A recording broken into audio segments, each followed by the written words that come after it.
last time about 2 weeks ago, how many people were here? How many people were not here when we did first Namuthunam?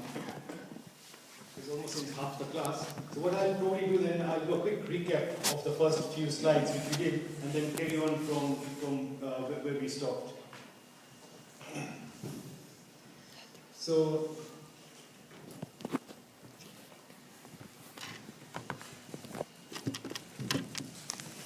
The slides now the presentations, then the email is scvplondon@gmail.com. If you send us an email, then we can send you all the different presentations which we've done since the beginning of term.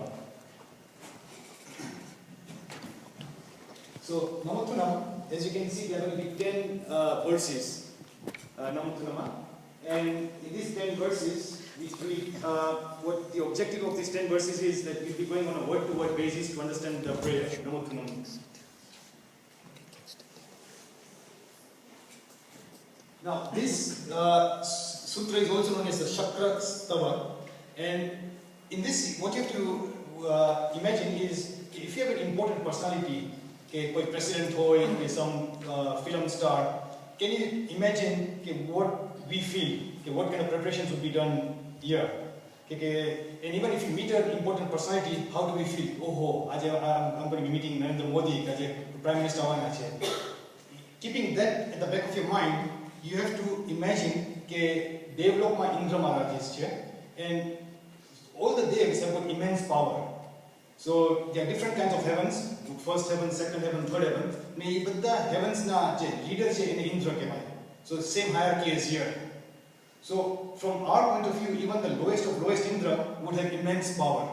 So you have to now imagine or conceptualize what kind of power the Indra Maharaj is having. Phenomenal amount of power, Badritna luxuries, and lots of people at his attendance. With this image, so Indra is sitting on his throne, and suddenly Indra's throne starts shaking. Now, when the throne starts shaking, then Indra Maharaj wonders, what's making my throne shake? This can never happen. Yeah, there is no earthquake. There is no other dev who has got enough power to shake my throne. So what is happening? So then what he does is he uses this special kind of knowledge, they utilize it. Then after multiplication, what is 27 times 11? Your mind is now going to start running. What's the answer to this problem? The same way, Indra Maharaj is now thinking, what's making my throne shake? And then he realizes on earth, Tirthankar Janma thyo chhe. Janma thyo chhe, that's on that kind of, with that Janma hisabe, my throne is actually shaking. And then what he does is, he actually gets up. Can you imagine that Prime Minister Ubha thya, Betha, that kind of importance. So people are getting wondered, Indra Maharaj Ubha thya? What's making Indra Maharaj get up from his throne? Pachi Indra Maharaj Ubha thya, he's then kneeling down with his left leg up.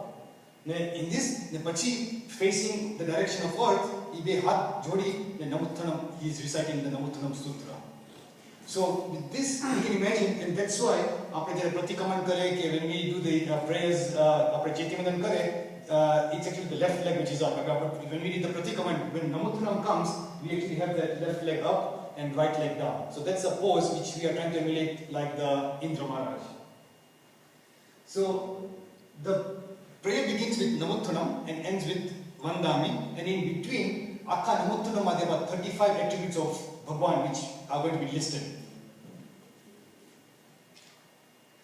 Now, I mentioned we recite Namuthunam during Pratikaman. Also, quite commonly, Namuthunam is actually recited when people, so many Svetambar Jehoy, when they go to the Derasar, they recite Namuthunam in the sequence of Chaityamandan. So there are all these different prayers which are recited, and then what happens is Jankinchi ave, the Jankinchi pachi Namuthunam ave, and then Javanti Chei ave. If you also think about it, the placement of the prayer is also very important. Jankinchi Sutra is it's only 2 lines, and it says, Jya jya Bhagwanni temples che, tya tya badhanu vandan karu chu. Pachi Namuthunam ave che, and then again comes Javanti Chei. Once again saying, wherever there are temples, not only in this earth, but in any universe, Devlokma hoy, gamme tya pan Bhagwanni murti hoy, tya pan hoy, badhane vandan karu chu. So what that means is, when you first meet someone, if you have got a lot of good qualities of a person, so you say, ane mare bharvu chhe. So you get acquaintance. But you spend some time with that person, oh wow, I was really impressed meeting this person and what amazing qualities it is. Then there's attraction. And after that there's adoration. So the same thing. Jankinchima, you just get to know Bhagwan. Namuttranama તમે બધી qualities decide કરો છો કે આ કે બધી qualities છે ભગવાનની, and then you get so deeply in love with your Lord, and then it's an adoration. So even the sequence of the prayers are also quite important. Now, Namuttranam starts with Namuttranam means namaskar, vandan. Now, when you go to a garden, when you see a bed of roses, a lot of different things happens. It's the beauty, you like the color, it is just appeasing. You cannot quantify a single thing why someone likes going to a park or to a garden. Similarly, Namuttranam, just in that single word, will describe a single word ma ekla bhav bharela છે Namuttranam ma, khali just in the just single word of Namuttranam. Now, I want to do the experiment here. For some people knew we did an experiment to do this, but I'll describe the experiment. What we did was, we had Anup and Kamini standing in front of here. And I asked Anup, would you agree that Kamini is Anup's wife? And we asked Anup, do you believe that Kamini has got a lot of good virtues? So Anup agreed. Yes, Kamini definitely has got a lot of virtues. Then we asked Anup, do you think she's worthy of adoration? So yes, she's worthy of adoration. He agreed with that. But the third thing we asked him was, if she's worthy of adoration, to tu ene namaskar to ene page rak ke nahi. And there was hesitation. He could not, in a sasa betha tha ya, so he had a lot of hesitation. How can I bow down to Kamini in front of everyone? Although she's got a lot of good qualities, but he was hesitating. Then what we had to do, we had to get a martial expert. We had to get Chirag here and forcibly hold his neck and make him to bow down to Kamini. The point is, આપણે નમસ્કાર કરવાનો હોય છે, sometimes it is done with duress. The whole essence of Namuttranam is કે મારે નમન કરવું નથી પડતું, નમસ્કાર મારો થઈ જાય છે. And that is really the importance of the Namuttranam. And let me give you another example. If you are driving, suddenly તમારે bright sunshine તમારા windscreen ની સામે આવે. You don't have to think twice, but your eyes just close, or you have to put a visor. It's an automatic. આપણે રૂમમાં બેઠા છે, suppose suddenly a dog, કૂતરો આવી, and a very Alsatian dog comes here, our heartbeats will automatically start beating faster because it's that fight to flight, or so we have to run. So same with Namuttranam, કે નમુત્તરણમાં આપણે ભગવાનને કોઈ force કરતું, મારે નમન નથી મારે કરવું નથી, નમન થઈ જ જાય છે. It's an automatic process કે અહીંયા કોઈ મારા ભગવાન છે, હું મૂર્તિ જો, if I say Guru Maharaj, automatically મારો નમસ્કાર થઈ જાય છે. And so that's really the essence of Namuttranam. It's not a forced process, it's an automatic process. You understood the qualities of that person, the Bhagwan, the Guru Maharajas, and the namaskar happens. And the same thing with river. This is Kishore Bhai's favorite place, Madeira. If you look at, there are so many waterfalls around here. River Jeche, it starts off in the high mountains. It goes through so many different places. But the ocean is the mighty ocean, still and calm. And the river then merges into the ocean. Naman Kareche. It starts in the highlands. The river can say, oh, you know what? My origination is right up high in the mountains. The sea is so low down there. Doesn't matter. But the sea is the mighty ocean. And even the rivers has to bow down and get to the oceans. So, Namuttranam, the essence is humility, Vinay. And with the Vinay, our ego goes away. Okay, Marathi Pandey is someone who is more superior than I am. Someone who has got better qualities than what I have got. Vinay leads to Vijay. And Vijay means victory. Now, Namuttranama, the other thing is Namu. So there is also Mo. So, after Mo, Maya, Mat, Tyag, all these things are being destroyed. Now, let's look at Namaskar in Navkar Mantra Namo Arihantanam. So, in the 68 letters of Navkar Mantra, Namo appears 10 times. Namo Arihantanam, Namo Siddhanam, Namo Ayaryanam, Namo Vajjanam, Namo Loisamsavanam. Now, when we say Namo, in English it's N-A-M-O, but in Gujarati it's Na-mo. So it's twice. So 2 times 5 is 10. Now, when I did this lecture 2 weeks ago, that's why we say that the Namo appears about 15% in the Nokar mantra. But when I'm thinking further, when I was after the presentation I did 2 weeks ago, I was thinking it's not even true, it's actually twice said. Because after this, Namo Arihanta Nam. Namo Siddha Nam. So it's actually happening twice. Ayariya Nam. Uvajjaya Nam. So actually the Namaskar is not happening 10 times but happening 20 times. So therefore 1/3 of the Nokar mantra is actually just Namo, Namaskar.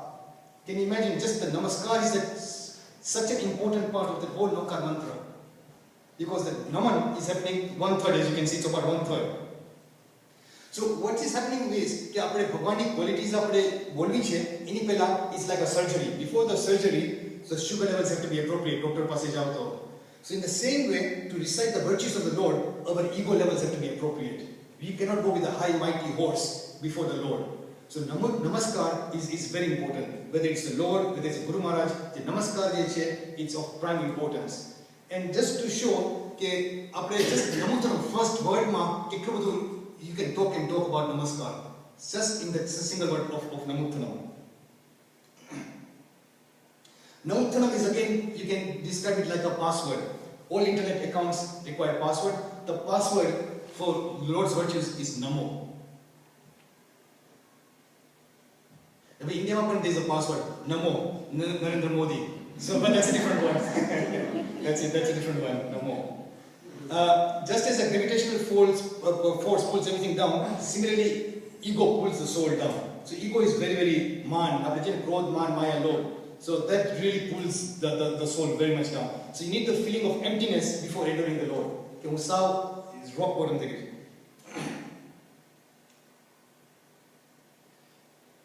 So, Namutranam, again, you can describe it like this. Telephone the dialing code for all cities begins with 0. Dialing codes it all starts with 0. So in the same thing, zeroness and emptiness is needed before we praise to the Lord. So we need to make ourselves 0. It's a basic denominator that we need to make ourselves totally devoid of ego before we start describing the virtues of the Lord. And Bhagwana virtues with the view that we want to inculcate those same virtues ourselves. Now, Namutranam is very important. Even Dr. Sahaja she was saying that this is a car, which some of you recognize it's Aston Martin. But this is a palatial house. This is sort of diamond or golden set. This in itself are just attributes. So what? But now, which letter would you add to this, it should make a lot of significance. My. If you say it's my car, if you say my palatial house, or this, that mine is just 2 letters, but changes the whole perception. It changes it for yourself and for others. You start feeling, oh wow, I've got a lot of wealth, I've got a lot of these things. And to others, perception changes. So that changes, the 2 letters changes everything. Apne Bhagwan apne qualities gaye, apne bole ki Bhagwan tame awa cho. Those are like just attributes, like saying car, book. What difference does it make to Lord? But how do we link? How does our karma get wiped out by praising the Lord? If you just recite, those are just nouns or adjectives. So that in itself has got no meaning. It doesn't do anything. It's just pure academic. But apna karma kena kapai when we start saying Namutranam. So the Namaskar is the one which links us to the prayer. So that the Namo is the one which is identifying you, yourself, who Naman karu chu. Tamne karu chu because I want to imbibe those qualities which you have into myself. So the link to the prayers is this. So in the Nokar mantra, Namo is the link. Because Arihant is an object. Siddh is an object. So Bhagavan Siddh Mathe, Acharya is an object. There could be an Acharya. So what? But to link yourselves to the prayer is I am bound down to the Arihants. I am bound down to the Siddhs. So that Namaskar, Namo, is the one which links you to the prayer. The other thing to know is that the difference is very important here. The difference between we have now moved from Namutranam, now we're going to the next one, which is Arihantanam. So that's the second word, Namutranam, Arihantanam. Is the second word of that prayer. Now, who is Arihant? So the difference between Aham means ego. Namaskar Sinamati first to remove the ego. And the difference between Aham and Arham is that R. as you can see, aham and araham. And R in the mantra, in the science of mantras is known as the beach mantra for fire. So, and what that means is that R is the one which destroys the aham. जे आपने ego ने destroy करे, तो फिर तमें arham बनी सको. What this picture is trying to depict here is that this is a big marble stone, and here we have got a sculptor with his skill is making a murti of Simandar Swami. So the image is already there. Divinity, the good qualities are already within us. It's already there within the Bhagwan. Then, through the right process, you erode away your karmas, you erode away all your negatives, you will then become full. Apna badama change. All this potential was there in the Bhagwan, it's there with us. It's all there, the purity. We just have to carve out. And that's the process of the sadhana, of carving out, and then we can all become like Arham. So, Namuttanam Arihantana. I'm bound to Arihants, I want to become like you.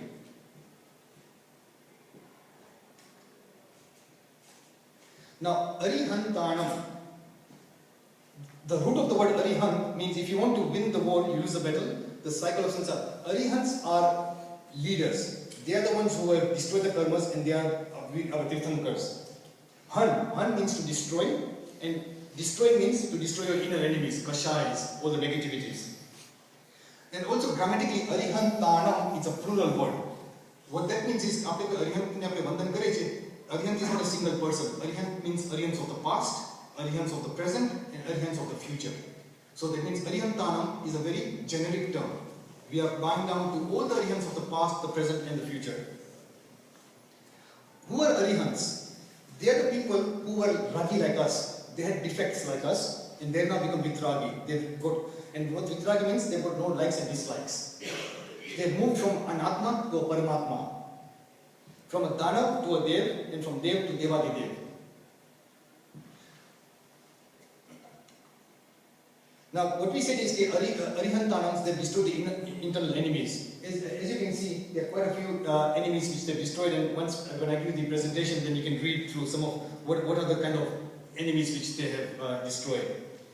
Now, can you imagine, it's simple, but the essence is that interest you can learn more and more and more. So just for Arihantanam, you can now see that they have got about so many different qualities. And there's so much material available, it's mind-boggling. It's almost like someone studying, becoming a doctor. I become an MBBS, but you don't stop there. You can become an MD. You can even go further and further. So the level of knowledge for a human body does not stop at a superficial level. Someone can go deep and deep, and to the point there could be a consultant who is just focusing on a small part of your body. Someone has become a specialist. So the same thing with Arihantanam. Arihantanam Arihantanam has the qualities. You can go in deeper and deeper and deeper just into knowing what Arihantanam, who is Arihant, what are the qualities.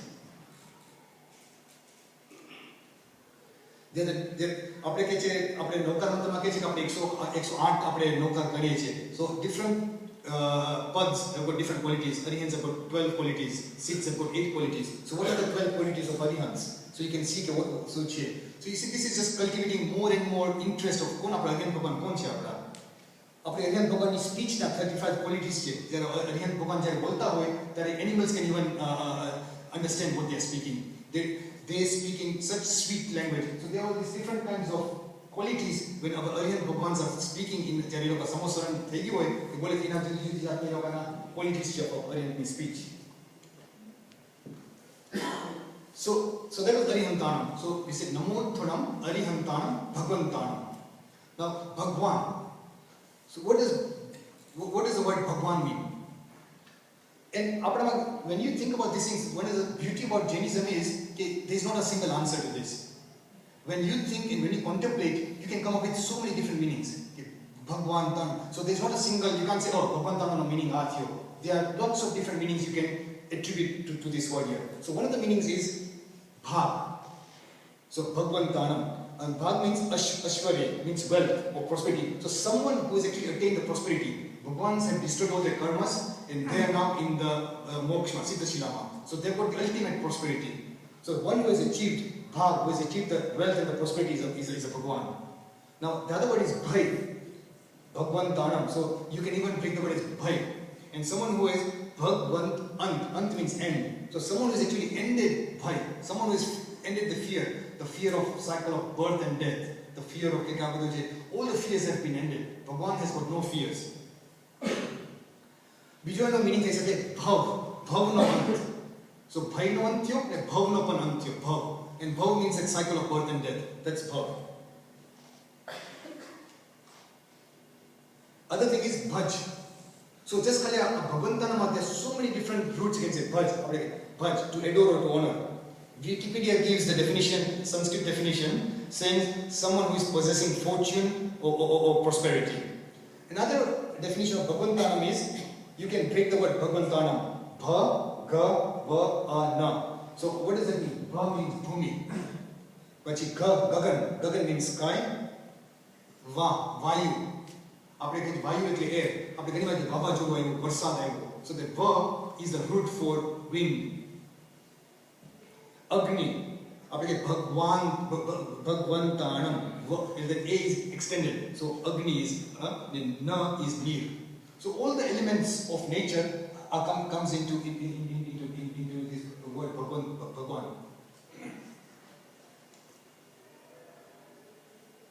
Now, so what's the importance of Bhagwan? So someone who is actually on earth, we can impress others through speech, through looks. But Bhagavantanam is like, the word is Ant. It's got infinite. Anant. Bhagwan no Anant છે. આપણામાં છે ઓ મારી પાસે આ સારી quality છે, તમારા પાસે આ સારી ક્વોલિટી છે. But Bhagwan is a person who has got Anant. They've got infinite qualities of all the positive things. So infinite knowledge, infinite beauty, infinite punya, infinite energy. So that's about, they've got Anant, the infinite of everything. They're the best of best. So the next word is Namuttanam, Arihantanam, Bhagantanam, Aigranam. So what does the word Aigranam mean? Aigranam, I means for Adi. Adi means to start. After Rishabdev Bhagwan, Biju Naam se Adinath Bhagwan. So he's the one who started many things. Asi, Masi, Krishi, agriculture, weapons, how to make utensils. So he's the one who started many things. So Aigranam means you are the person who has started the philosophy, the faith. And you are the ones who have endowed us with the scriptural knowledge. So Aigrana means we are giving. So that's a quality of the Tirthankar Bhagwan. Aigrana.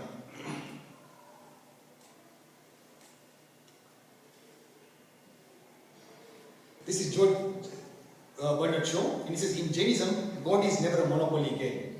Gods in Jainism show you by way of scriptures how to become like them. This is very important. After the scriptures, we do not believe that there is an all-powerful God. That there is some powerful God who is controlling our destiny.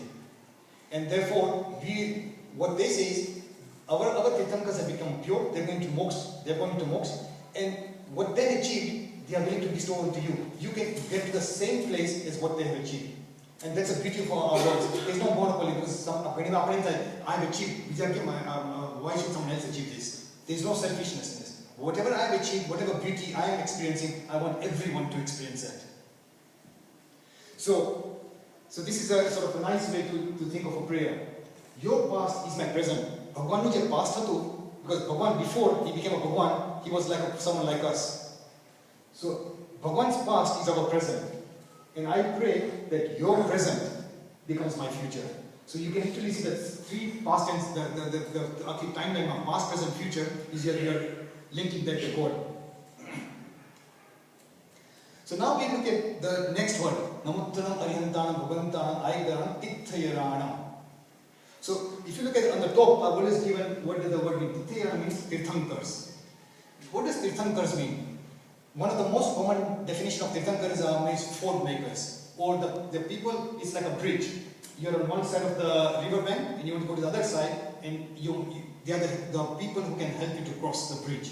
So Tirthankar, what does that mean? We are in this ocean of birth and death. So we want someone who can make us cross from here into the Siddhashila. So that's one part. Tirthankar meaning that they are the people who established the four tirths. The sadhu, sadhvi, shravak, shravika. So they are the ones who have established the tirth. Now, what's very important about Tirthankar is this. There could be someone who could be a self-realized soul. Okay, they have removed the karmas and they've gone into moksha. So that's a self-realized person. Then there are others who are known as Ganadhars. They are the people who have become disciples of the Lord. They became acharyas, they became gurus. They removed their karmas and then they showed us the path. And finally, we have the Tirthankars. The Tirthankars are, they have universal welfare. So what distinguishes Tirthankars compared to Gautam Swami, he was a guru. He was not a Tirthankar, Gautam Swami. The Tirthankar was just Mahavir Swami and Chovis Tirthankar. And what's really a special quality of them is that they had universal welfare at the back of their mind. They cared for every single soul. And that's what makes them very unique. And they then became the leaders of our Jain religion. Now, whenever what our Tirthankars told us in the past, how is it relevant today? How do I know Tirthankars hata ke nata? And what we really need to do is, let's look at the example of Bhopal. Bhopal, when there was the leak, that was happened in the past, but the effects of Bhopal are happening even now. So many kids are being born with deformities. So you can see that even after the event has passed, the effect can carry on. And so similarly, even the Tirthankars have gone away, but the effect, the effect of the power, the agam japapi gache, the words and the wisdom, the effect is still carrying on.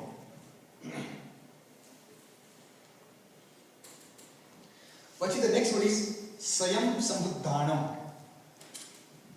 Now, let's look at this. Swayam, Swa. So the word is Swa. Swa means self.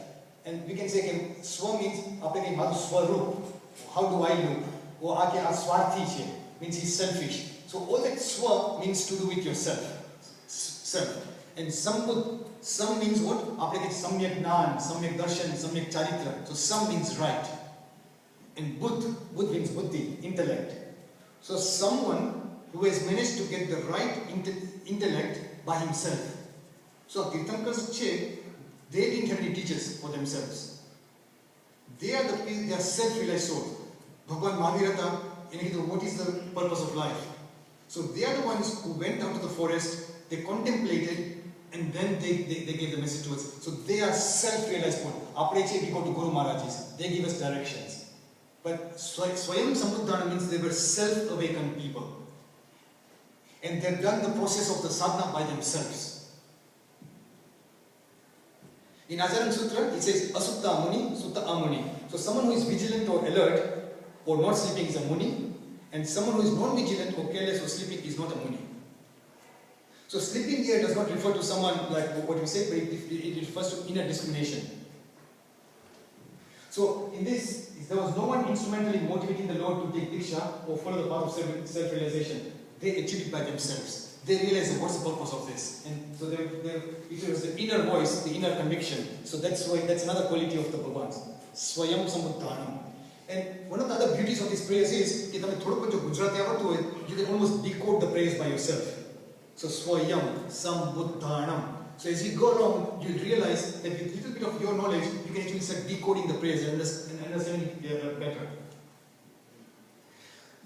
Let me give you a small example of what is Sambuddhanam.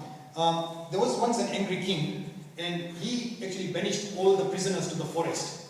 They were handcuffs, and in the middle, with all the wild animals, he left them there. He let them die a very tragic death. Now, amongst all those prisoners, there was someone who was like a mason.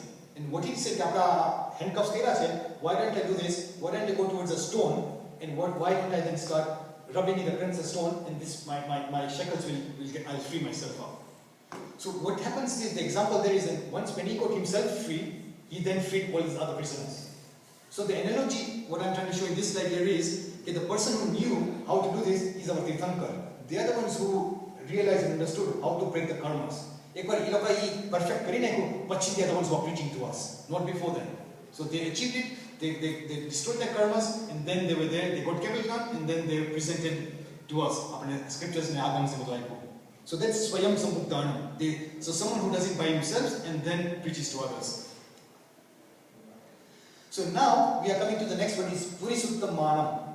So Purus is, as we can say, humans. And in Jainism, as we say, there is no kind of sexism here. So So Purus is a very generic term. And last time, I think when I was saying, we sometimes very often see our teenagers hoy, so you look very much like, hey guys, let's go out. Now guys, we used to mean for boys. But now, guys means even girls. If there's a group of girls, they'll still say, hey guys, let's go out. So same way, so guys is now referring to a group of any group of people. Same way, Purus is a generic name for humans. So Puris Uttamanam. So Purus Mati Uttam. Uttam means the best. So you are the best amongst the men. And the beauty about our Tirthankars are, આપણે ભગવાનને જોઈએ તો આપણે મૂર્તિ જોઈએ ઓહો ભગવાન તમારી મૂર્તિ કેટલી સાઈઝ છે તમે કેવા છો but એની અંદર કેટલું deep છે that you don't know. And that's one of the essence of coming to classes like here, that you really understand the deeper meanings. We believe in God. આપણે તીર્થંકર છે પણ કેટલું ડેપ્થ છે આપણા આચરણ સૂત્રમાં તીર્થંકર્સ have propounded કે there are different forms of life beings. Earth, air, fire. So when you understand our scriptures and going much more depth, that's you understand why do you say Purisuttamanam. It's not, when you tell someone Uttam Cho, there has to be reason, otherwise it's kind of empty words. So you have to have the conviction to say, why is this person the best amongst best? And this is also quite common in our society here. Like even if you go to the States, the general tendency in America is this is the tallest building, this is the biggest bridge, this is the biggest shopping mall. Or even my father is the best, my mother is the best. So we humans always like to compare, and therefore even in the Lord, you are the best amongst everything. Here are outlined some of the qualities why our Tirthankars are considered to be Uttam, the best. And one of the main things is they've got universal welfare at the back of their mind. And then you can just read through some of the other ones. Purisa Sihanam. So Purus against, so you are lions amongst the men. Now this is a very pictorial. Why has our God been compared to a lion? The first thing is, as we all know, a picture is worth 1,000 words. So that's very important to know. Just to have the analogy of our God compared to a lion, we can now see that our Tirthankar must be brave. So that's one image which comes to mind. Lion he is known as the king of the jungle. So same, our Tirthankar, they got no fear. They went out. They left all their palatial luxuries and they went out in search of truth.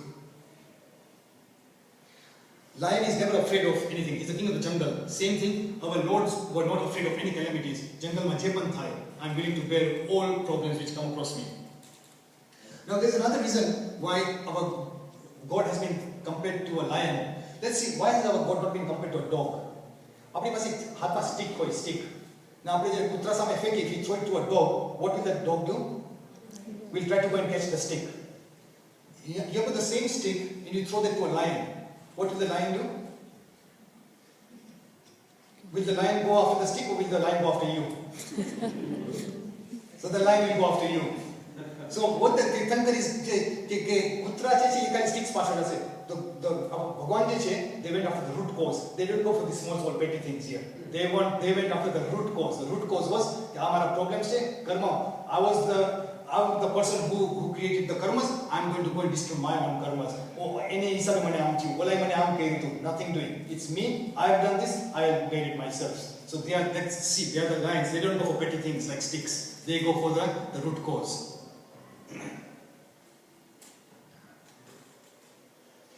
Purisavara Pundariyanam. So Purus means again amongst men, and Pundarik means lotus. Now lotus is a very, very important flower in Jain philosophy and even in the Buddhist philosophy. A lot of comparisons are done with the lotus. And the beauty of the lotus is that the lotus is actually in muddy waters. And yet the lotus never gets stained. And the reason is because there's a layer of oil. In a petals there's a layer of oil, so therefore the lotus never becomes wet. The water will just sort of seep away. The water will not stay on the lotus. And the analogy in our life is, if we are in the midst of lots of problems, and yet through nature, through religion and everything, we want to purify ourselves. So we want to become like lotuses. There's ganki everywhere around. Badi badi ganki che. Problems che, diseases che, badu che. But within that, I want to purify myself and become a pure like a flower. And the other analogy to that is, when there's a cricket game running, IPL, there are people who are very much involved, in the game. I support I support but the umpire boy, what does he do? He's neutral. Does he care? Do you actually ever see him on the cricket pitch saying, oh yes, great 96 mile, he's a neutral person on the playing field.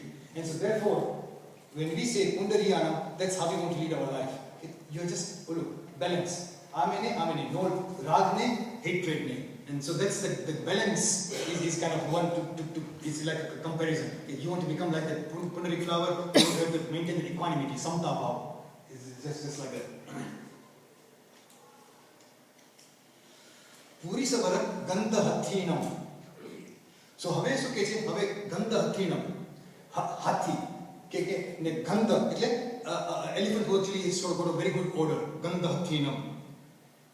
There is a Hindi proverb, Hathi chale bazar, kutte bhoke hazar. Now, this is quite common. I mean, when I actually go to my in-laws, which they don't stay in Bombay, but in sort of in small parts of India, there is Ganivatya, you can see actually elephants going in the village markets. So, elephant there jato hoy, it's a very graceful. They go in the market. The kutra hoy, ye bada market usme bhasta hoy, patta hoy. So, a small animal just constantly barking, whereas an elephant, graceful, majestic, and it's just walking through the village market. So our lords have been compared to you are like the herd of the elephants, mighty, majesty. There again, elephants have also got this organizing. There's a head elephant, and then they've also got there's a herd, family. Same thing. You are the head, and then you created the sun for us. So Purisvar Gandha Hathinam. And Hathi is also very important. Hathini pole. There is actually a gate which is in dedication to elephants, Hathini pole. And because many of our temples, especially like Palitana or Girnar, in the ancient times were built through the efforts of the elephant. The logs and stones they were carried on by the elephants. So elephants are supposed to be considered to be very, even after Swaminarayan Mandir Eastern Ma jo, to all the bronze sculptures about the elephants are sculptors Swaminarayan Mandir Ma Eastern Ma. Just to give, they are hard-working animals. Akku shoulder, that means they can bear everything on themselves. So by comparing our lords to elephant, to Hathi, we have to now start looking at the qualities which these animals possess and then see why they will compare. હવે આપણે શું કર્યું આટલી બધી વાર આપણે પુરુષ હતું it was એકદમ પુરીસ સિંહાણા પુરીસ પુંડરીયાણા so all the thing was purus. Now let's see how does a prayer change. Now the focus changes from purus and goes to lok. You are not the best amongst the humans, you are not the best amongst the whole universe. A human is just a small part. If you look at the Jain cosmology, we are just in the middle part of the earth. But the universe is there. After niche dharat che, upar heavens che, akha kita bhagwan ke તમે ત્રણ લોકના નાચો.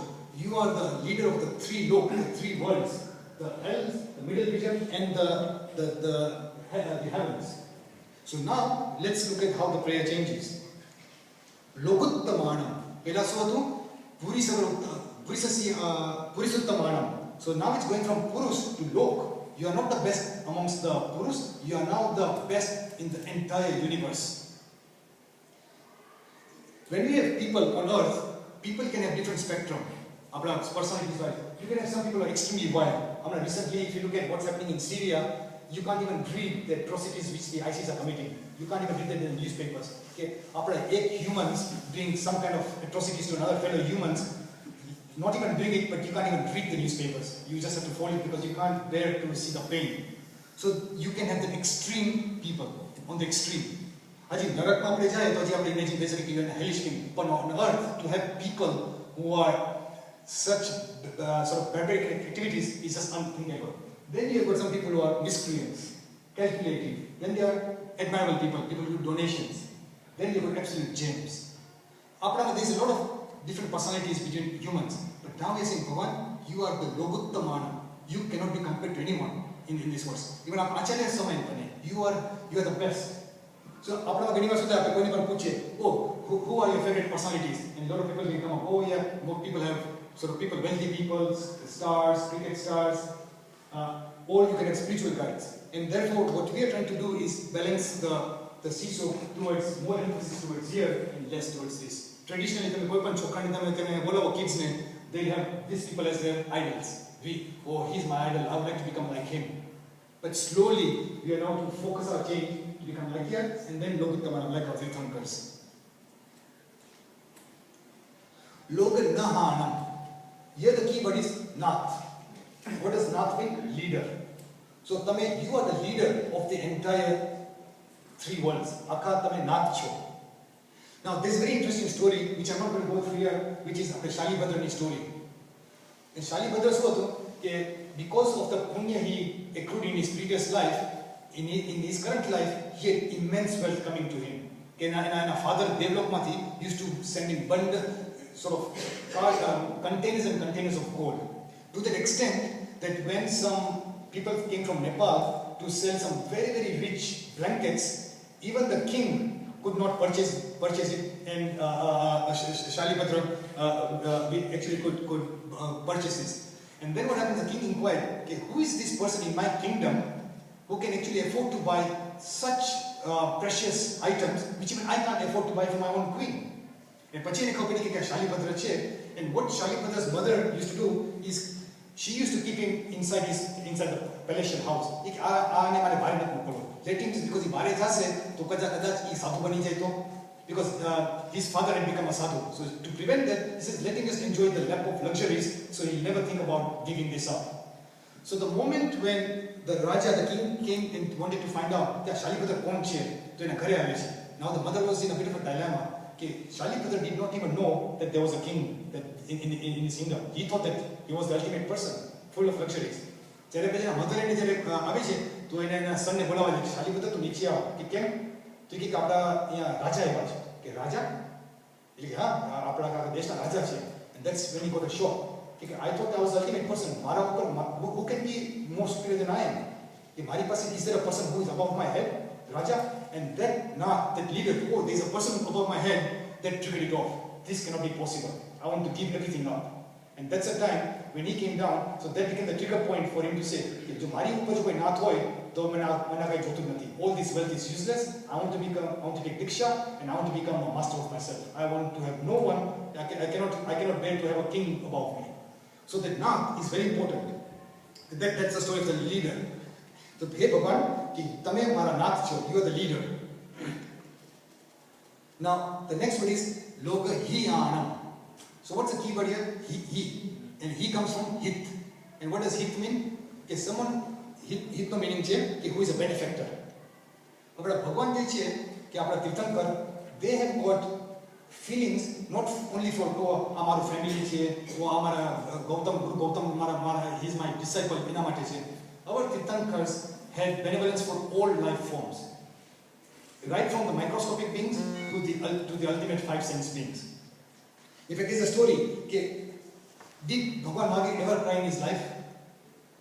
In his life, as a Tirthankar, when he was on earth, did he ever cry? And the answer to that is, he only cried once in his life.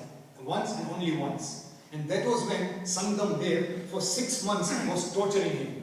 And after 6 months of torture, the Dev actually got tired and said, I just cannot give him enough torture. This person is very punishing. When he is actually just being so calm and composed. And he is now going back to his Devlok. And Bhagwan Mahavir આત્માથી આંસુ આવે છે કારણ એટલા બધા કર્મ બાંધ્યા છે કે ત્યારે Devlokમાં જશે એને ઓલા ઇન્દ્રમાનવ શું કરશે because he will get punished. Why did you do such a thing for? Why did you? Bhagwan Mahavir છે મને તો affect not you, but because of his deeds, he is now going to bear the karmas for what he has done. And out of compassion, Bhagwan Mahavir is now feeling sorry for him. And આત્માથી આંસુ આવી જાય છે કે આનું થશે શું કે આટલો સમજતો નથી કે so you could see just enemies છે એને આટલો હેરાન કરે છે 6 મહિના સુધી એના માટે પણ ભગવાન માવીને એને આત્માથી આંસુ આવે છે not when his parents died, not when anything happened, but our soul માટે, and that's the time, only time when he's actually getting tears. So to get hit kere like the precursor to hit is Samyak Darshan. Samyak Darshan means the right way. Hu Atma chu, tame Atma chu, and badda pase Atma che. So that fundamental which we call as the Samyak Darshan, that simple belief, I am a soul, you are a soul, and all these life forms in everything, air, water, everything. So that's the starting point. And that when that expands and further, that becomes like hit. Now you start feeling for everyone. Loga Paivana. Pai એટલે પ્રકાશ, Pradeep means blue. Now, sometimes we feel, okay, what if there was no sun, water, air, fire, we can perhaps still survive. But this is that feeling which comes in, hey Bhagwan, tame a prakash na karo. If you had not given us the scriptures, હું કોણ છું, ક્યાંથી આવ્યો છું, Shrimad રાજચંદ્રનું, all these burning questions are there. And we've been going through all this for trying to memorial. Who am I? Where have I come from? What is after this? And so all these things, our curiosity is unsatiated. And that's for centuries. If you look at Aristotle and everything, even the Western philosophers, people have not rested. They want to find out, who am I? Where have I come from? And this is where we get our satisfaction. Hey Bhagwan, tame cho, tamara prakash ni hisabe, I have now managed to get to know what the truth and the reality is. So as we can say, Lord's website is www.kevaljanam.com. It's not a true website, but just to know, Kappa Bhagwan che, it's got all the answers can be found here. So that's what we say, Prakash. Log Pachogaranam.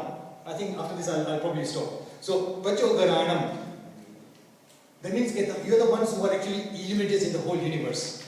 Now, what's happening now is that we are living in a day of, in the age of information overload. There's so much information around us. Data overload, information overload. When you go to offices and meetings, they do all these mind maps. Why is this problem occurred? Because of this, because of this. There's just so much things going on around here. Now, Narendra Modi has actually got one formula. IT plus IT is equal to IT. Anyone know what that means? So, Narendra Modi's formula is IT means information technology plus Indian talent is equal to India tomorrow. So, now let's see why is it applicable to our slide here. So, what does it say? Okay, information technology plus Indian talent is equal to India tomorrow. હવે આપણા ભગવાન જે છે what they have done is કે જ્યારે ગુરુ ગૌતમ સ્વામી હતા ઈ જ્યારે એને ખાલી 3 વર્ડ્સ આપ્યા હતા ઉપનેયવા વિજ્ઞેયવા ને ધુયેવા. On just on those 3 words did the Ganadhars create all the agams. All the agams were based on these 3 words. And sometimes you feel, okay, is that really true? And you just have to think, okay, what is knowledge? I just go, this is a computer. Then I can say, well, this is not a chair, this is not a book. So you can now say, oh, what is a chair, what is a book? So by knowing, so there is a very common saying in Jain scriptures, if you know one, you know all, if you know all, you know one. Because to know the computer, you have to know, okay, this is not a phone, this is not a this, so it's infinite, you can go, this is a laptop, this is not a chair, this is not a table, so you can go on and on and on and on. Same thing, okay, if Bhagwan Mahavir had told the same 3 words to us, what would you have done? You would have known nothing. So what is happening? A combination of Bhagwan Mahavir with his infinite, our Bhagwan Mahavir is the information technology. He's got all the knowledge there. Then what's Indian talent? Indian talent is our Ganadhars. With our Ganadhars, so combination of our Ganadhars and our knowledge, we get India tomorrow. We get the scriptures for us from now and for all the future. So that means a combination of Bhagwan Mahavir and Guru Gautam, we've now got the agams, and the agams were useful hundreds of years ago, they're useful now, and those agams are going to be useful for years and for generations to come. So that's kind of the analogy between Narendra Modi, Guru Gautam and Bhagwan Mahavir. This slide is just to show that you can have all different kinds of energy, nuclear energy, wind energy, but the essence of all energy is the solar energy. So sun na hoy, so basically there will be no existence. So the solar energy. So in the same way, you can have so many things. We had just the key thing. 3 words upon iPad, we got the full agams just out of those 3 words. So they were like the essence of everything. Abhay Dayanam. Abhay means fearlessness. Now fears could be of 7 types. We all have fears. We have got fears of ill health, diseases, sickness. There was, in fact, there's a story. There was a king who actually told all his farmers, I want you to feed your goats for a whole month. And after 1 month, I want anyone to come back to me and tell me, which goat no weight weight on it. You give him, goats and you feed ghas, give him food constantly for 1 month. And then after 1 month, I want to see any farmer who can come here and say, okay, the weight of my goat did not increase. And eventually, one farmer came back and said, जो बकरी जे छे मैं 1 महीना સુધી રોજ મેને ઘાસ ખવડાવ્યો છે અને weight વધ્યું નથી કેમ because the goat when he kept the goat he kept a stick or a scarecrow now scarecrow લાકડી જેવો he kept that there in front of the goat so the goat was always scared oh હમણાં મને મારશે and because of that fear the weight of the goat did not increase so fear is a very even for us fear it really eats away the core of ourselves now. This is in Maharashtra. I mean, I went to this temple here. In fact, this person is actually blocking the view. But in this is the picture of Bahubali, and you can see the photo. That there is actually a cow, and there is actually a cheetah or lion, and they're drinking from the same bowl. There's a bowl of milk, and both this tiger and the cow are drinking milk from the same bowl. So that's what Abhay Dayanam means. Hey, Bhavan, okay, when you are there, even animals can lose their fear.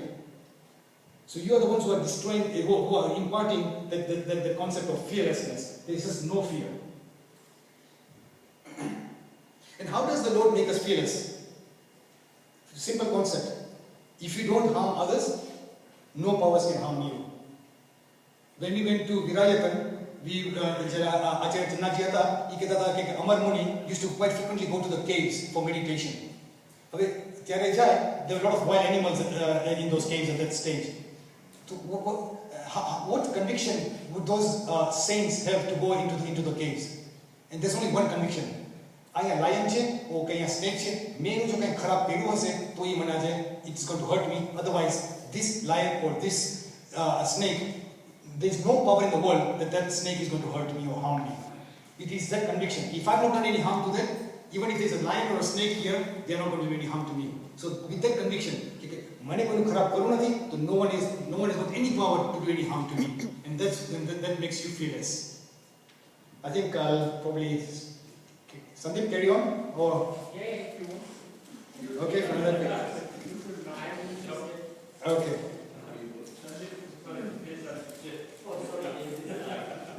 Stop. Finished. Okay. Sorry. Couple of minutes, that's it. Okay, fine. Okay, Chakhu Dhyana. So Chakhu Dhyana. So Chakhu Dhyana, Chaksu, Chasma. Chasma. So that means eyes. So you really can. So when you look at the prayers, you can really see Chaksu, Chasma. Chasma is so that means it's to with outer vision. Chaksu.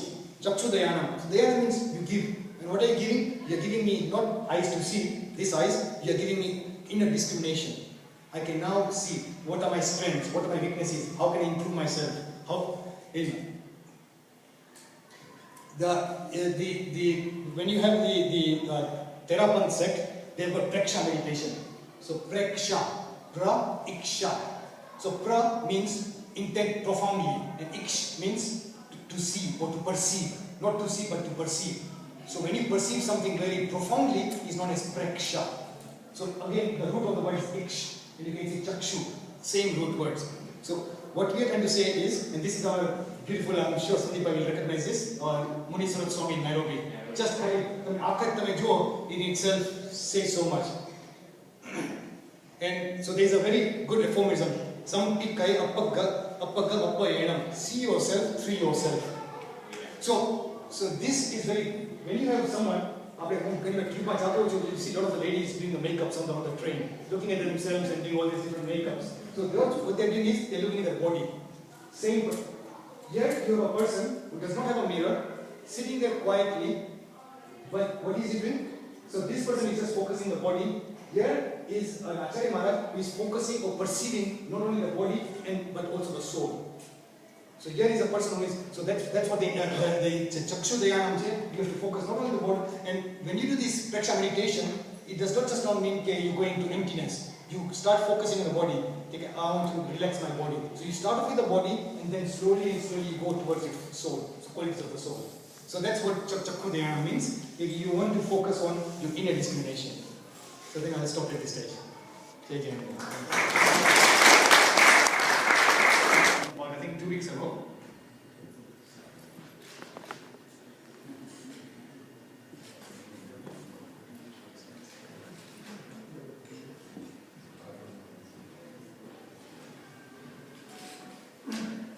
We'll try to finish it in about 45 minutes. Pachi and Pachi is going to be the Gnan Pacham program. I'll assume this audience here. It's a bit of a vacuum. But I need to say because of the mic.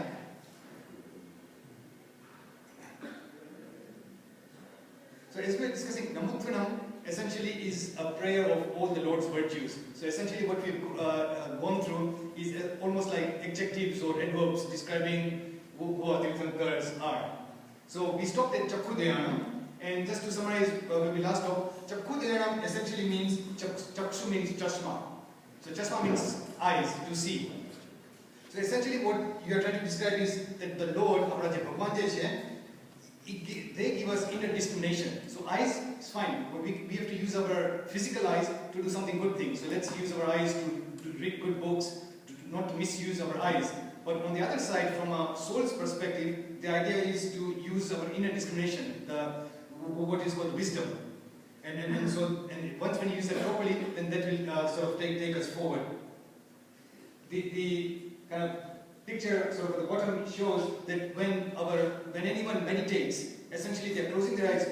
One makes you wonder what are they doing, but essentially they're contemplating, they're thinking. So that's essentially they're thinking, how can I improve myself? How can I become better? As opposed to often if you go to in the tubes, you'll see people doing their makeups and sort of trying to look at the body. So the idea is physically you look at yourself body, but when you have the inner discrimination, you're looking at the body and the soul. So now the next is Magga Dhyanam. So apna Bhagwan je chhe Mag ekle marg, and marg means path. So our Tirthankars are who show us the path to salvation. Now it's very interesting to see that if you look at the previous two slides, it started with Abhay Dhyanam. If you want to undertake any journey, the first thing you need to have is fearlessness. And then if people are doing space program, one has to have that fearlessness. Okay, we can reach moon, we can reach Mars. So first of all, there has to be no fear. After there is no fear, then you need to see where are you going. And only then will the path take you to your destination. So even the position of Magga Dhyanam is in a way very strategic. It's coming after Abhay Dhyanam, Chakshu Dhyanam and Magga Dhyanam. If you want to embark on a journey, first of all you need to know that on that journey there is going to be no fear and you are going to be able to see pretty well, and then the path will take you to your destination. And you know, when someone is totally devoted to the Lord, it doesn't matter whether the path is up, whether the path is down, or whether the Lord is in the jungle. Wherever God is, or where the Lord is, you just want to follow the path. So essentially it's a way of submission. Hey Bhagavan, tame amane marg dikhado cho. Like if you are in this country here, we do not have sadhus here. Now we have got the scriptures. So scriptures are the path to us. So no matter what we have available to us, we make the most of it and follow the path which the Lord has shown to us. The next one is Sharan Dhyanam. Now if you look at Mangli College, it also comes quite frequently. Chattari, Sharanam, Arihanta, Sharanam, Siddha, Sharanam. So Sharan means grantors of protection. So if you suppose you type into Google, who is able to protect me? Google will not be able to give you all the answers. But if you ask anyone who is in a spiritual minded, if you ask them what will they say? Dev, Guru, Dharma. So I've got the shelter, I've got the protection of my Dev, of my Guru and my Dharma, and through their blessings I'm able to embark on my spiritual journey. If you look at when we're a child, we take the protection of our parents. If in marriage, it's a spouse who gives us protection. When you have a disease, it's a doctor.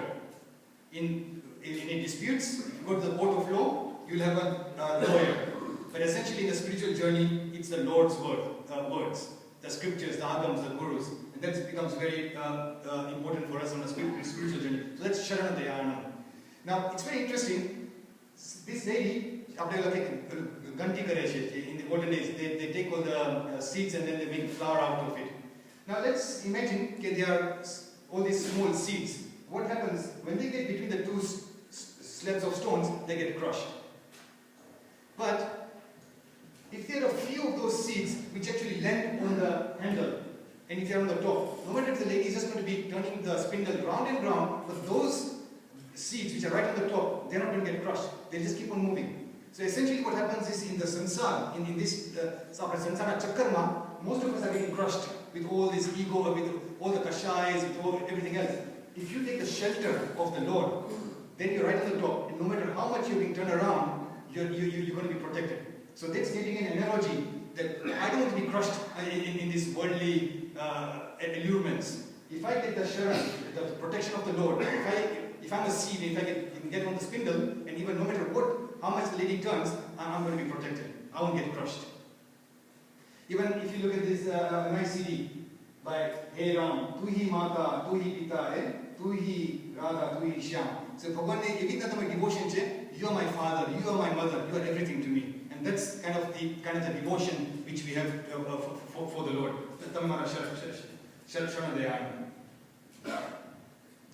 Bohi Dayanam. I think it's a very important word, Bohi Dayanam. If you look at on the top right, Lokasma Ganivar Avaiche. Kitti Avandi Maya, J. Lokasuttama Siddha, Aruka Bohi Labham, Bohi. Even in Uvasakram Sutra, Bohi. So, Bohi is like Buddhi, Apne Gujarati ma ke Buddhi. And Buddhi means mind, wisdom.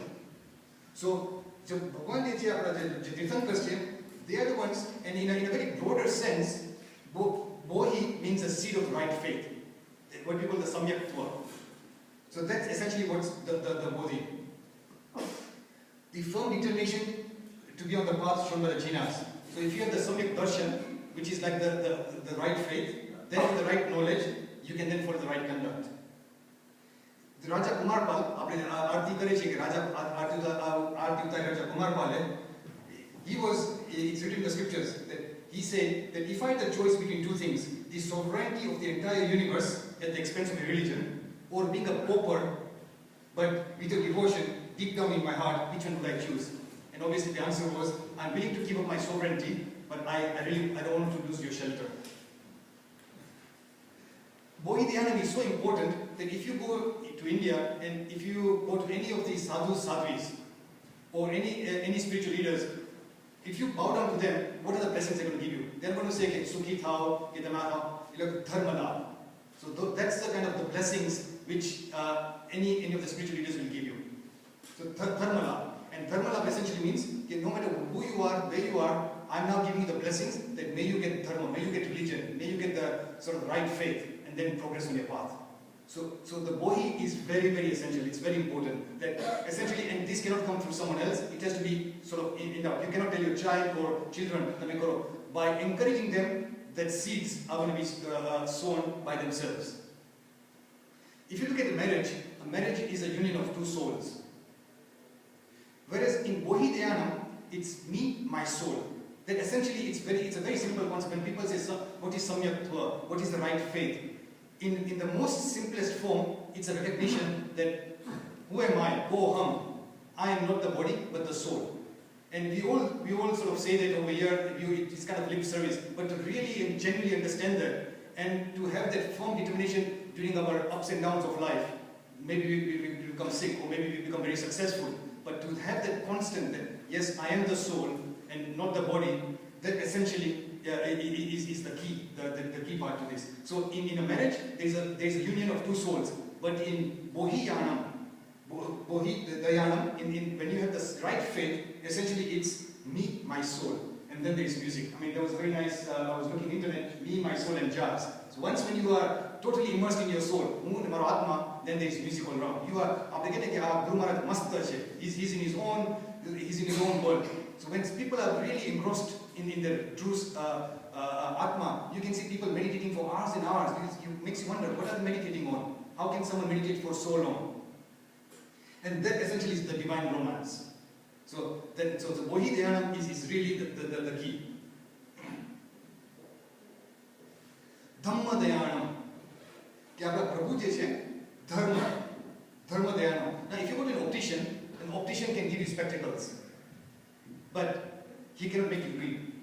Reading has to be done by yourselves. Dharma is available to all of us. Agams, scriptures, Guru is available to all of us. But we need to make the step forward to follow the path. So essentially saying Dhamma Dhyanam. I put on change. You've shown us a path, but please give me the strength so that I can follow the path. Now Dharma essentially has got many meanings. Dharma means religion, as we all know. Dharma in the true sense also means the true nature of anything. So if you have what's the nature of water? It's coolness. So that's the real nature of water. What's the nature of flower? Giving out fragrance. Nature.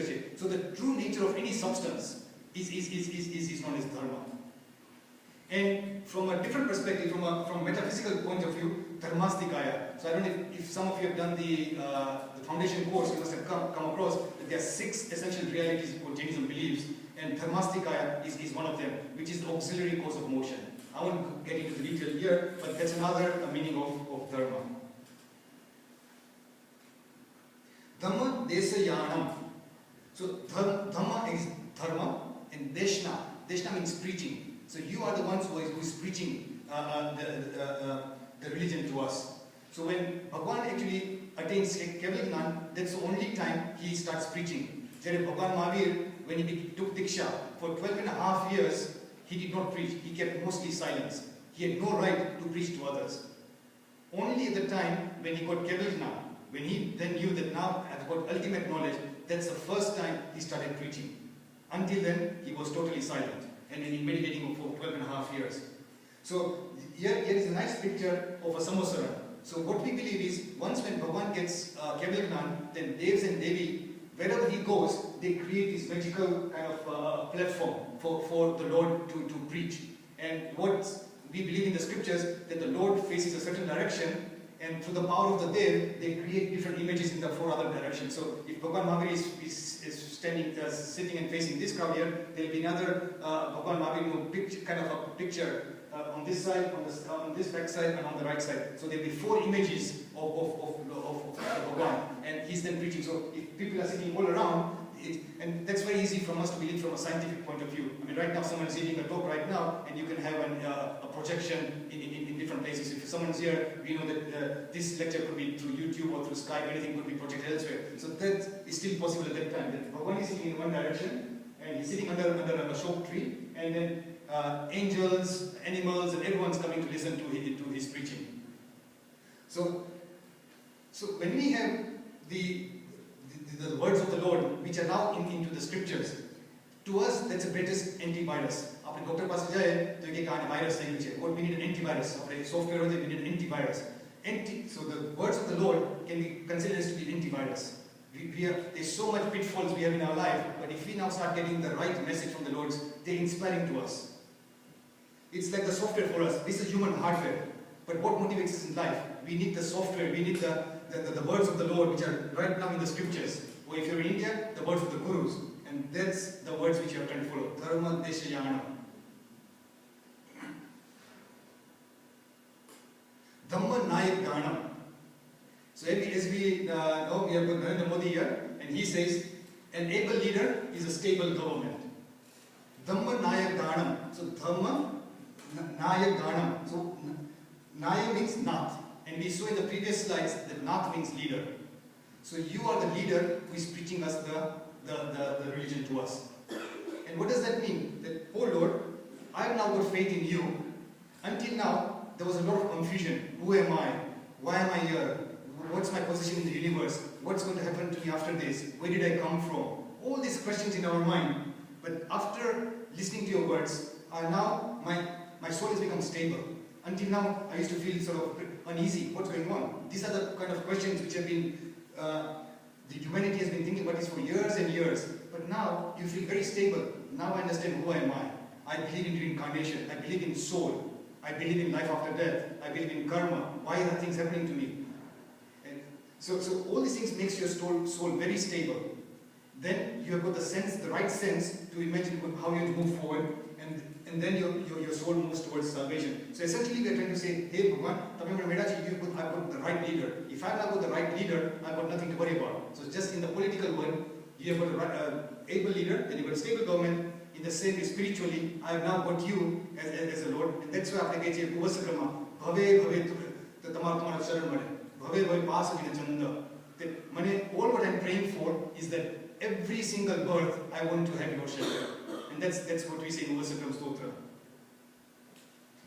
Again, when we sort of look at this, finding the Lord, it's almost, if you look at mathematics, statistically speaking, it's a very rare thing. I was born as a human, for me to have the right senses, for me to have been born in a cultured family. So it's almost like finding a diamond in the stone.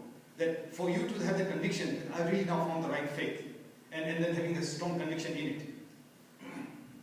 And this conviction is not blind faith.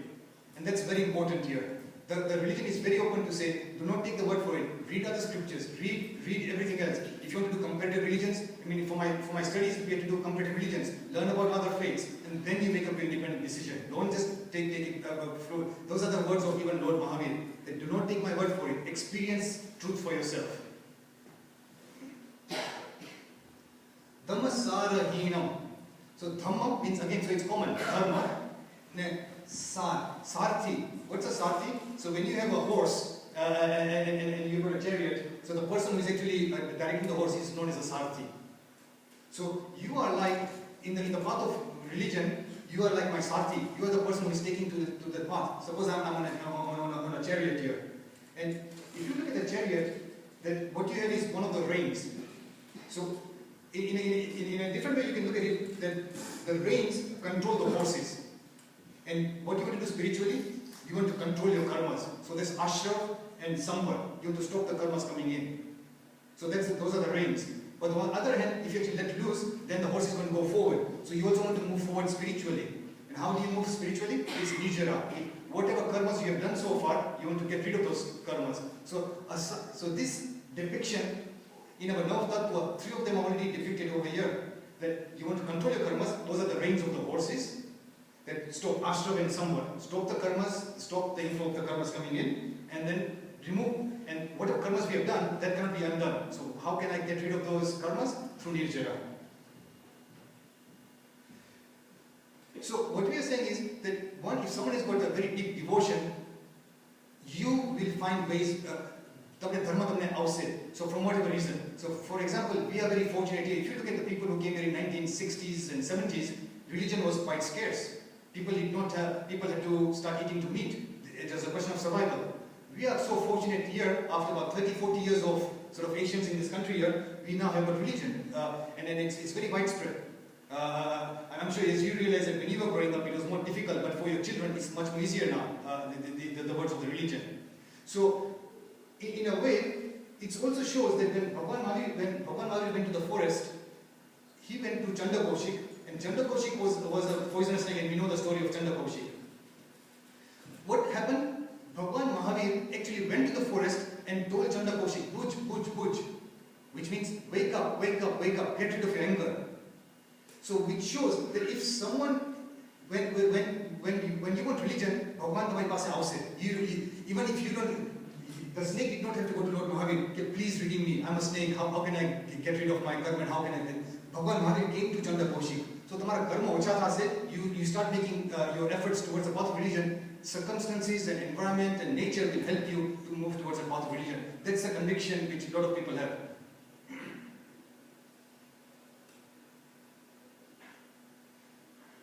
So, Dhammasara Hinam. So, essentially what it says is, hey Bhagwan, you are like a sarthi to me. Yeah, it's like, there's a horse and you are like the person who is guiding me through. So, it's giving that analogy that in this, we are Dhammasara Hinam. So, the next one in Namutranam is Dhamma Vara Chauranta Chakapatinam. Dhamma means Dharma, Vara Chauranta. So, Char, you can see Char is 4 and Ant means end. And Chakavatinam, and Chakavati means Chakravati. Now, Chakravarti is a very sort of, it comes quite frequently in the scriptures. And the way to describe that is Chakravarti means like an emperor, like Napoleon. So we have personalities in our history that Chakravartis were very, very powerful kings. Almost they were, you could have ordinary kings, but they were like emperors. And what we believe is, a lot of people have seen Mahabharata, that there is a chakra. So what we believe, or what's written in the scriptures, is that these powerful kings actually had the chakra, divine chakra, which is a weapon. And once when they have that in possession, there is no one who can actually defeat them. So those are the Chakravartis in a physical sense. But what we are saying is, Bhagwan, you are now Chakravarti, you are the most powerful, not a king, spiritual king. So you are now the most spiritual king who is now going to end my 4 ans. When we move into humans, 4 gatis, you are the one who is going to get rid of this 4 gati. So this is saying you are like a Chakravarti, but a spiritual Chakravarti, not a physical. If you are a physical Chakravarti, you will have lots of empires. You are almost like the empire of the entire universe. But you are like this. There is a very nice story that Lord Rishabhadev's son, Bharat, he was a Chakravarti. And when he became a Chakravarti, the soldiers came to him and said, Bharat Maharaj, in our storehouse, the chakra has appeared. So now, which is a sign that you are now become a Chakravarti. We have now got this weapon. And with this weapon, you are now going to, all the kingdoms are going to come under you. So you are now going to be the sovereign king. What a great news that I am now going to become a Chakravarti. Simultaneously, he gets a news in the court saying, Bharat Maharaj, Lord Rishabhadev, your father, has actually attained Keval Gnan. At this stage, he had taken Diksha, and at this stage in time, he's got Keval Gnan. At the same instance in time, he gets 2 pieces of news. One is he's become a Chakravarti, and the second one is his father has got Keval Gnan. And you can imagine that rather than the pride that I am now the sovereign king, he had the humility saying, let me go and pay respect to my father, he's got Keval Gnan, and then we'll celebrate me becoming a very sovereign king. When you become a sovereign king, if you want to achieve success as a sovereign king, you have to have a strategic and logical approach. So imagine that he has got the chakra, and now people in the warfare have to have a lot of strategic and logical approach to achieve success. But in the spiritual world, it's a magical approach. Our mind cannot think. A lot of people say, and they have been cured. People recite mantras and they've been cured. So science and logic then cannot sort of take place in a spiritual domain. It's once when you have intense faith, then you attain a lot of success, but that in one way cannot be understood sort of logically. So this one is saying that Dhammavara, so Tirthankar Maharaj says, you are now a Chakravarti to me, and you are a spiritual Chakravarti who is going to end my 4 gatis. So this is another one, Appadiya Varanana Dansana Dharananam. So these are about 3 or 4 words put together. Appadiya. And Appadiya means indestructible, constant. Appadiya Varanana. Nana means Nan, Gnan, knowledge. And Dansana. Dansana means darshan. So we know Gnan and darshan. Samyak darshan, Gnan, Charitra. So darshan and Gnan, Appadiya. Appadiya means indestructible. You are someone who has got knowledge and darshan. Darshan means vision, intuition. Knowledge is just like the kind of the knowledge here, but you got the power of the soul, intuition. You know what's going to happen in the future, in the past. And indestructible. Now, Appadiya means it's the best. There's nothing. When we are humans, there's a universal maxim that where there are variations, then there is choice. And where there is choice, there is climax. So like good, better, best. A lot of people believe, mine's the best car, mine's the best house. So whenever there is choice, there is always this thing, this is good, this is better, this is best. Even in states, this is the tallest building, this is the shortest building. So you always have comparisons when you have got choices and varieties. Even in numbers, 1 to 10, is it the ultimate number? No, numbers can go on, there's hundreds, there's thousands. Let's look at Einstein. Einstein came up with a very sort of E is equal to mc squared, very clever person. Is his knowledge everlasting? When Einstein dies, and suppose Einstein is reborn again, Einstein will have to start learning A, B, C, D all over again to come up with the same solution again. So Einstein's knowledge was not indestructible. Even our acharyas, they have a lot of knowledge. People who have written the scriptures and albums, very, very clever people. But is their knowledge permanent? No. When the Acharya dies, the knowledge goes with them. And if they were born again as humans, they'll still have to learn the Sanskrit letters, alphabets again and start all over again. So the knowledge which, no matter we have, or even many of the important people, clever people, that knowledge is still not permanent. It's prone to go away. But our Bhagavanuja knowledge, that's what said Keval Gnan, that was ultimate knowledge. Lords are abode of supremest, indestructible, everlasting knowledge. So we are now praying to Lord, that Tamarja knowledge, I have now got full faith in you, because your knowledge is indestructible. It's not prone to error. Viyata Chaumanam. This is another one. Viyata Chaumanam. So Viyat means devoid and Chaumanam, Chatmas. Now Chatmas is a technical word. What means Chatmas means wavering, changing. So what it shows is even when Bhagavan Mahavir was born, until the time of his Diksha, he was not a perfect pure being. There must have been some flaws in him, within him. So we are all Chatmas. Chatmas means we are not perfect. We might be good in certain things, but we are not good in all the things. It's only when Bhagavan got Keval Gnan did he become a perfect soul. So all of us, so Viyata, so you are, Viyat means you are without the Chatmas sin. So you are the person who does not have all these fluctuations in life. You are now a pure soul and you're always going to be a pure soul. There's never going to be any fluctuation in that.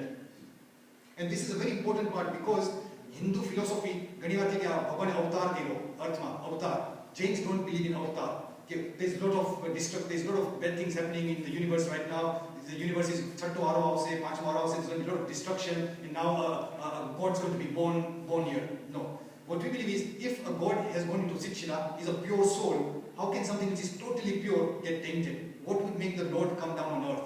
That cannot happen.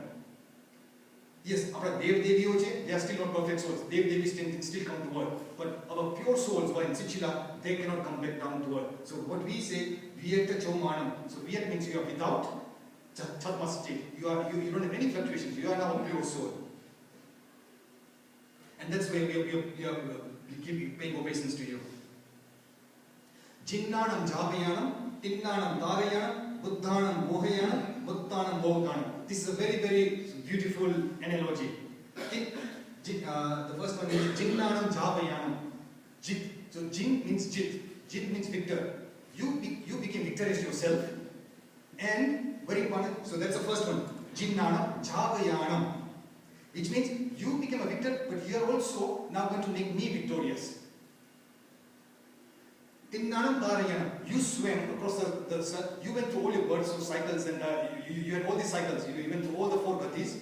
So you swam across all the oceans. You became pure. You are now going to help me. So the comparison is both ways. First of all, you conquered yourself. You became pure, and now you are helping me to become pure. And that's the reason, that's the most important part. That's why they are called Tirthankars. Tirthankars are the leaders who show us the path. It's not a selfish attitude. Yes, that's it. I've done my duty, you guys sort yourselves out. So it's not that. You conquered yourself, you are helping me to conquer. You swam across all this ocean of sansar, you are now helping me to cross it. Buddhanam Mohayanam. You got the right faith, you are instilling the right faith in me. Muttanam Mohaganam. Muttana means mukti. Mukti means freedom. So you got free from your karmas, you are helping me to get free from my karmas. So the first part is always to do with him. You've done this, and the second one is you are helping me to do that. This is very important, because if you look at our current, say it is someone very clever right now, a professor. But the professor is still not perfect. He could make a mistake and say, this is what research says, this should be done, and further research is done, and they'll say exactly the opposite thing. So the comparison here is that in a physical way, we cannot have anyone perfect. If you look at GPS, this is a nice one. If you look at the GPS, we have got a lot of faith in our technology right now. And what does the GPS say? Not a true road. Your GPS is wrong, dead end. So that shows that in science, we have a lot of faith in science, but science is still not the ultimate answer. It is really the religion. It's really the religion which says, hey Bhagwan, that these are the 4 analogies. Jit, Tar, Uddhanam and Muttanam Boganam. Sabba Nunam, Sabba Darishinam. So Sabba means all. Okay, Namo Loe Sabba Sahunam. Sabba means all. Nunam, Gnan. And Sabba Darishinam. So as you can see, if you go into it, it's slowly and slowly, even this kind of cryptic prayers can start making sense to you. You can now start understanding through a little bit of knowing Gujarati, you can know Sabba means all. And this knowledge can apply to everything. So I say Sabba Bhava Panasano. Sabba means all. It's the same Sabba. Sabba Nunam. Nunam is like Gnan. And it's rhyming also. So Apna Bhagwan Jeche, they've got the all knowledge and all darshan. Now, what we are is we have personality. And if you look at the root of personality, what personality means comes from the Latin word persona. And persona means facade. Like, if I want to be here, so my true identity, I don't want to portray it to you. So I've got a persona here. I've got a facade. So if you ask my wife, she'll say the exact opposite of who I am. Oh, Rajiv is Sara. But if you ask home, then they'll give a totally different picture. Rajiv is kharab jam. So that's that. So it's quite common to know that here I am trying to portray a certain kind of a picture. But you go somewhere else, you ask the children give a different perspective. Oh, that's very strict, that's like this, that shouts. So it's a different persona. But Bhagwan Jeche, they don't have any pretense. They do not have to show anything. What it is, there is pure souls. They do not have to make any, don't have to portray anything. Let me show my intelligence to them. No. I am what I am. I'm not the pure soul. I see everything as it is. So they know and perceive all substances, modes and qualities as they are without attachment and hatred. So that's really the root of our Vitrag. Vitrag means without, Rag means attachment or hatred. So, and they know and perceive all substances. Substances means Jeev and Ajeev. So they can know all the matter and souls. So that's what we mean by Keval Gnan. So Apna Tirthankar Bhagwan they know about everything in the past, present and the future. But, I mean, this is not the scope of this lecture right now, but it's a very interesting question, but they do not interfere with free will, free choice of freedom. Bhagwan ne બધું ખબર જ છે કે શું થવાનું છે, so why do you have to study for the exams tomorrow? Bhagwan ઈચ્છું છે થશે, whatever God wishes, that's going to happen. No. You have to do your own efforts, and through your own efforts you will achieve it. The Lord has seen it, but the Lord is not interfering with your choice. That's a very important criteria here. Otherwise people can become sort of blasé, why do I need to do everything? જે માઇન્ડું છે, મારા લખાયેલું છે, એ જે થવાનું છે થશે. Why do we have to do any efforts? So Sabba Nunam, Sabba Darishinam. The other one is, oh yeah, this is Siva Mayal Maru Mananta Mukkaya Mavaba. Siva Mayal Maru Mananta Mukkaya Mavaba, Mapuna Siddhi Nam Devdhanam Sampattanam. So now it's quite interesting here. If you look at it, these are quite a few adjectives. Siva, Mayala, Marua, Mananta, Makkaya, Mavaba. Now let's imagine that you are actually trying to use Sanskrit and you were looking up Siva, Mayala. What does these words mean? What do each of these individual words mean? Siva, Mayala, Marua, Mananta, Makkaya, Mavaba. To understand that, let me first of all give an example in English. In English, you can have monkey and the plural of monkey is monkeys. If you have money, the plural of money is monies. Why isn't it M-O-N-E-Y-S? It's actually M-O-N-I-S. Why is that? So that's the rule of English. Similarly, in Sanskrit, these are actually different words. The first word is Shiva. The next one is Achal, Ayal. Then the other one is Aruva. So there is no M in between. But the rule in Sanskrit says, the first word is Shiva, it ends in A. The next word is Ayal, Achal. And what does Achal mean? Apne Gujaratiમાં કે મન બહુ ચંચલ છે. Chanchal means wavering.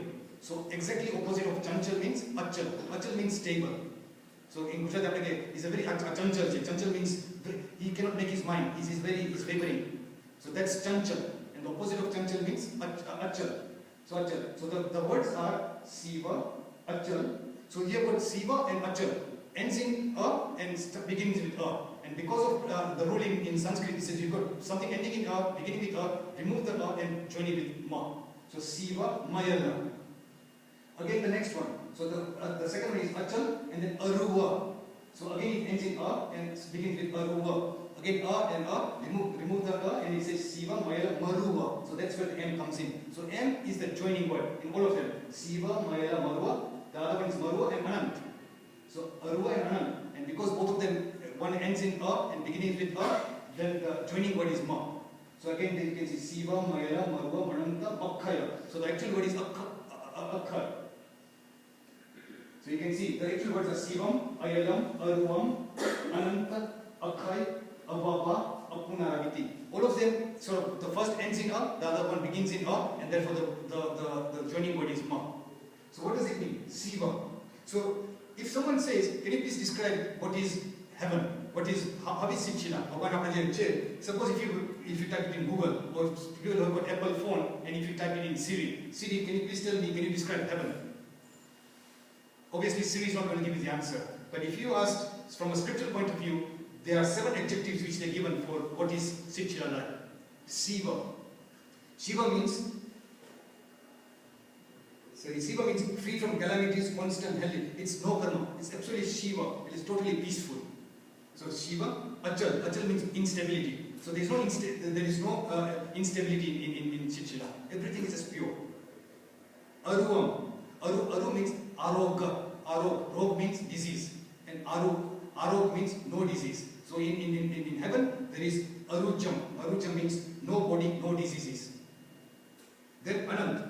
Everything is infinite. Infinite knowledge, infinite of everything. Infinite bliss, infinite energy. Akshaya. Akshaya means imperishable. Shaya means to destroy. And Akshaya means the opposite, which means indestructible.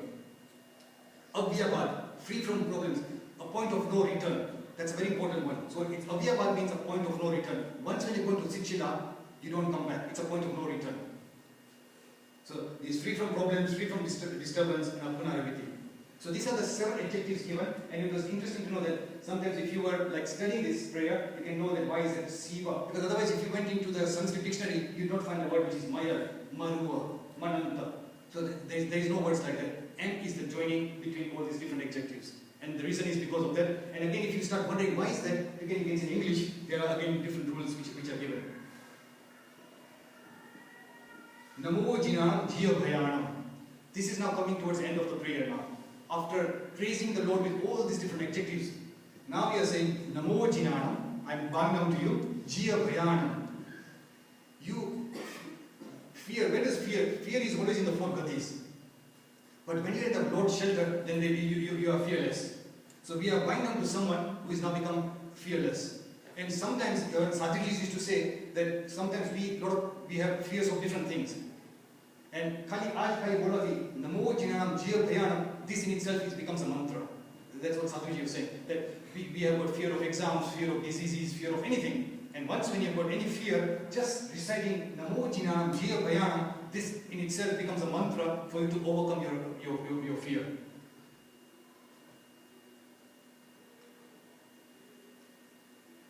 And now is Jaya Ayya Siddha, Jaya Bhavisanti Anadaya Kale, Sampaya Vartamana, Savve Tibiyena Vandami. So this is now really the last verse of the prayer. And what is it saying? Jaya Ayya Siddha. Whoever are the seeds in the past, whoever are the seeds of the future, Jaya Siddha, Jaya Bhavisanti Anadaya Kale. So of the future, Sampaya Vartamana, Savve Tibiyena Vandami. Savve means all, Tibiyena. Tibiyena means by 3 ways. After a lot of even in Pratikaman, it comes very, very frequently. Tvena. Tvena means by 3 ways. Man, Vachan and Kaya. Or mind, body and speech. I'm bowing down. Sabbe Tvena Vandami. And this in itself becomes a very, very important prayer. If you look at it, a lot of Narendra Modi, when he gave a speech at the Madison Square, what did he say? Think global, buy local. So that's what he was saying. Think global, buy local. He wants to support the Indian economy, but think global. Similarly, look at this prayer here. By our bowing down to the Lord, it's a very small act. Here I am a small person. Who am I? Like Acharya Mantungi, Bhaktama Stotra. Who am I? I'm a very mere soul. I don't have much knowledge. I am bowing down to the Lord. But who am I bowing down to?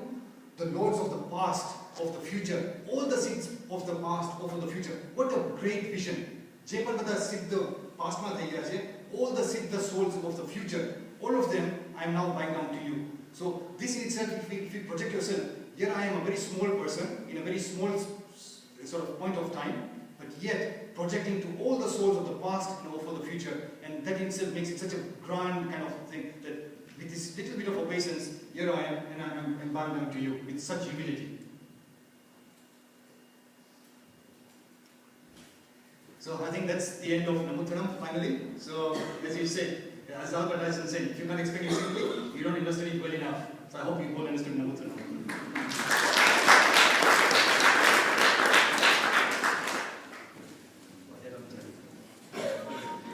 I tell you the time for questions.